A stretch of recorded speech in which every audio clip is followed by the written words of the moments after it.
Good morning, Trump's family. Have a good day and God bless you. Thank you for always watching and subscribing to the channel. Alright, without further ado, let's get into the news. It looks like the media and Democrats are actually running a little bit scared because they see what's happening on the horizon. Lots of American first candidates are being put in charge of a lot of very powerful committees in the House Representative, which means they are going to lots and lots of investigations that are it's going to slow down the regime and costs possibly Hunter Biden millions of dollars in defense, which is fantastic. I want to see this guy have to continue to sell his artwork in order to continue to make ends meet because we know he was utilized in order to get 10% of the big guy. All of these kickbacks that the Swamp Inn and a deep state have been using. Yes, I wanted to all expose. I want it for the American people to see for what they are. How many minds will it change? I don't know. But it definitely needs to be exposed. So what we see currently happening in the House of Representatives are a lot of American first candidates that are getting some high positions in the committees that matter. And that's a good thing. And the media is running scared. They're starting to, circle the wagons and try to protect Joe Biden and his corrupt criminal family along with people who are extended by it. So let's go and dive into what we have here. Coming to us over here from, of course, the Gateway Pundit, and it says this far-left pundits are terrified of GOP House complaint the GOP will end Biden's failed policies and Biden spending and cost Hunter millions illegal fees.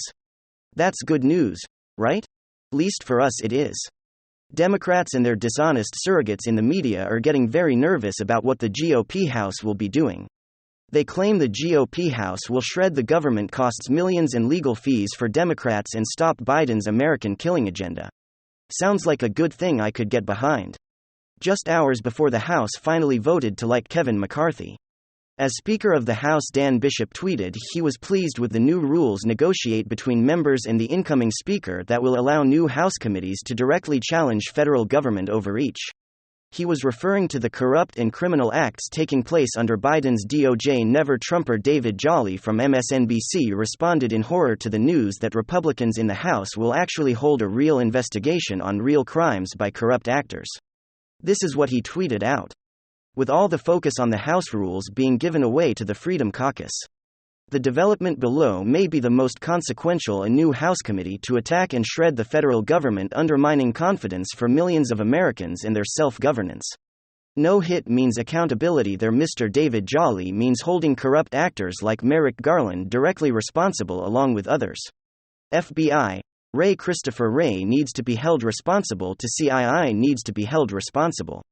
The IRS needs to be held responsible. Continued down the line of three-letter agencies.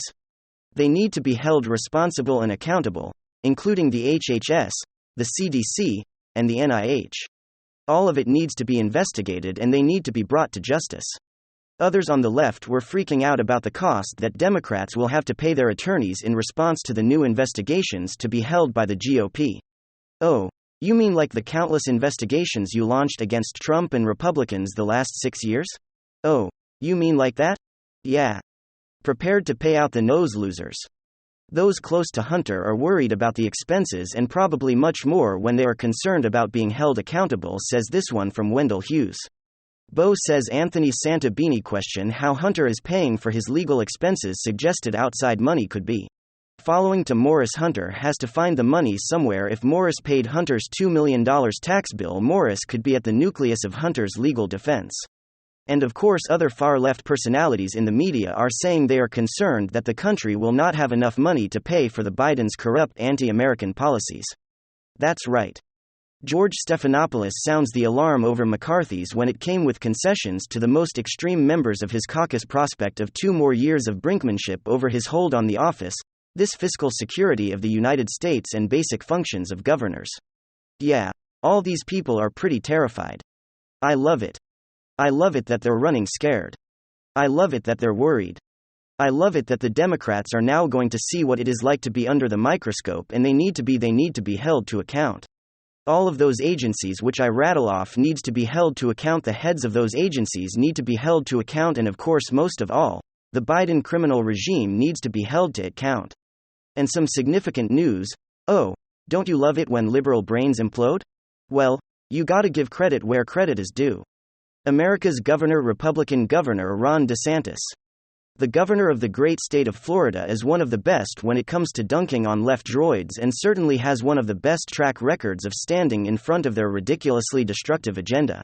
I mean, he is a beast. He seems like the unstoppable force while also being the immovable object. Leftism, communism, intersectional feminist theory, CRT, critical race theory, whatever the leftist movement, once it crosses the state border and heads into Florida, it meets the immovable object, the immovable wall, which is Ron DeSantis.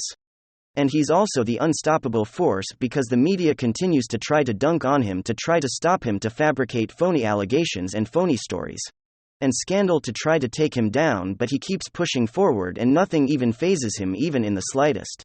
Honestly, to a certain extent he seems untouchable, and that's exactly why I say the man is a beast. While recently being re-elected as the Republican governor of the great state of Florida, Ron DeSantis is quick to get to work, and boy is Ron DeSantis hitting the ground running in his second term as governor.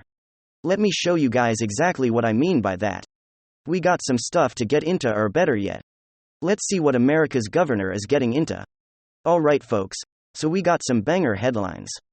DeSantis shakes up leadership of the woke Florida College, appoints conservative majority governor. Ron DeSantis appointed 6 new members to the new College of Florida's Board of Trustees on Friday, directing the new conservative majority to reorient a public university that has been led astray by progressive ideologues in recent years.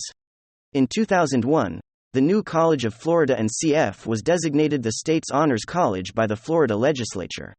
Since then, the school has increasingly embraced progressive ideological causes such as expanding day initiatives, all while missing its 2022 enrollment goal like 45%. And right over here, folks, this is the decision that has leftist brains imploding.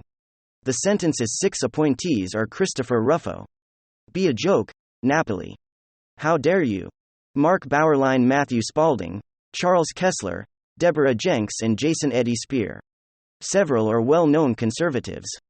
Ruffo is a senior fellow at the Manhattan Institute and is best known for his activism against critical race theory in K-12, education, corporations, and higher education. I mean, it doesn't get any more basic than this, folks. This is what I mean by Ron DeSantis is just a freaking beast. He could have appointed any conservative, but no, when it comes to Ron DeSantis, real recognize is real. And he said, I'm gonna put Christopher Ruffo in that position, the perfect person for the job. I mean, what's next? Is Ron DeSantis gonna put Matt Walsh on a medical pediatrics board? It's absolutely based, and this is how you know the guy is genuine. And it's also how you know that he's not. He's made it his utmost priority to protect children and lower education. And so he goes for the best. He goes for Chris Rufo, who has dedicated his entire career to that exact topic, standing in the way of these dangerous leftist ideas that are so venomous and corrosive. He's the perfect guy for the job. Ron DeSantis knows that, and so he takes action. He doesn't worry about the left or what the media is gonna say. He just does the right thing. And you just got to give credit where credit is due. But that's not the only thing that Ron DeSantis did this week. There's been an influx in illegal migrants landing in the Florida Keys, and again, Ron DeSantis immediately, without question, without hesitation, takes action. Ron DeSantis activates National Guard amid migrant surge in Florida Keys. Everyone listen to this, they said. The ongoing humanitarian crisis at the southern border extends beyond just Texas and Arizona.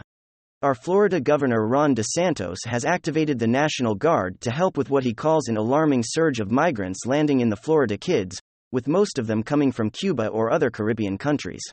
Fox News correspondent Charles Watson has more tonight. The Governor Ron DeSantis has signed a new executive order calling on the Florida National Guard, law enforcement, and other state agencies to assist with the stream of migrants who continue to show up along the Florida coast. The state says it will now use air assets, including planes and helicopters from the Florida National Guard, and increase marine patrols to try to help intercept and ensure the safety of migrants who are attempting to reach Florida. In his announcement, Governor DeSantis didn't mince words as he blasts President Biden in his quote-unquote lawless immigration policies. The governor is saying in part, quote, I am activating the National Guard and directing state resources to help alleviate the strain on local resources. When Biden continues to ignore his legal responsibilities, we will step in to support our communities. Okay, folks, and you know, it's moments like these where I get more and more frustrated over the whole Ron DeSantis versus Donald Trump argument. I have no interest in that argument. Like I keep saying, let the democratic process play out naturally and let American voters, or more specifically Republican voters, pick whoever they see fit. Both of these men are more than qualified. I have no question in my mind that Ron DeSantis wouldn't be a great president. And it's moments like these that reassure that belief. I mean, just pay attention to what we're seeing right now. With Joe Biden, he continues to exacerbate the border crisis while denying its reality. He's not presenting any real solutions. He's refusing to use federal power to secure the southern border. He's standing in the way of the continuation of the border wall construction. Well, in contrast, we know exactly how Ron DeSantis acts and how he would act. If he was president, he would act swiftly, effectively, efficiently, and immediately, just like he does in protecting Florida's border. And you know that that's the case because Ron DeSantis has a track record of saying he's going to do something and then following through and doing it. And here's what we're getting into Ron DeSantis. His third-based move of the week, corporate kingdom. I mean, talk about promises made and promises kept. Disney wet, woke, and Disney's gonna go broke. Corporate kingdom. DeSantis-backed plan to take control of Disney's land. A plan was announced on Friday to introduce a bill into the Florida legislature that would replace Walt Disney World's special self-governing power with a state-run board. The notice was posted on the website of Osceola County, which houses part of Disney World, along with Orange County Governor Ron DeSantis is pushing the effort according to sources in his office, and the intended legislation will mandate that members of the board will be appointed by the governor. According to sources in the governor's office, the corporate kingdom has come to an end. DeSantis, his communications director Taryn Penske, told Fox News under the proposed legislation, Disney will no longer control its own government and will live under the same laws as everyone else. They will be held responsible for their outstanding debts and will pay their fair share in taxes. A lot of left droids are saying that Ron DeSantis is a tyrant. Disney was merely expressing their political beliefs and he's retaliating against them like a tyrant. Of course, it's total fake news. Disney tried to using their influence to essentially strong-arm the Florida governor into doing their bidding into stopping Ron DeSantis from protecting children. Ron DeSantis told them to take a hike. And in the process, people just started to have a conversation about Disney. A spotlight was put on them, of course by themselves. And the conversation very quickly highlighted the fact that Disney's self-governing status is unfair, ridiculous, doesn't make sense, and should probably be reverted. And Ron DeSantis simply took a look. Maybe if you're benefiting from some old law, old status, and puts you in a place of special privilege, and that probably came from bribery and lobbyists' power and influence. Maybe you should just shut up and not put the spotlight on yourself and not claim that you're now the victim after this new-based Florida governor decides to do the right thing and launch an inquiry into the issue and maybe do something about it. In other words, you should probably never bite the hand that feeds you, and woke Disney and their not-so-secret gay agenda, in my opinion, is just getting what they deserve.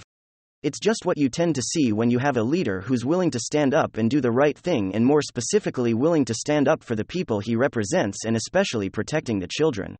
It's been an absolutely massive week for the DeSantis government, going on his fourth year in leadership, and the train continues to steamroll forward as Ron DeSantis, his track record continues to be pristine and his resume continues to lengthen. The guy is a beast, and I think that is pretty much not up for debate. Ladies and gentlemen, give me your thoughts below. And hit subscribe right now. And I will see you guys next time. Thank you for watching the video.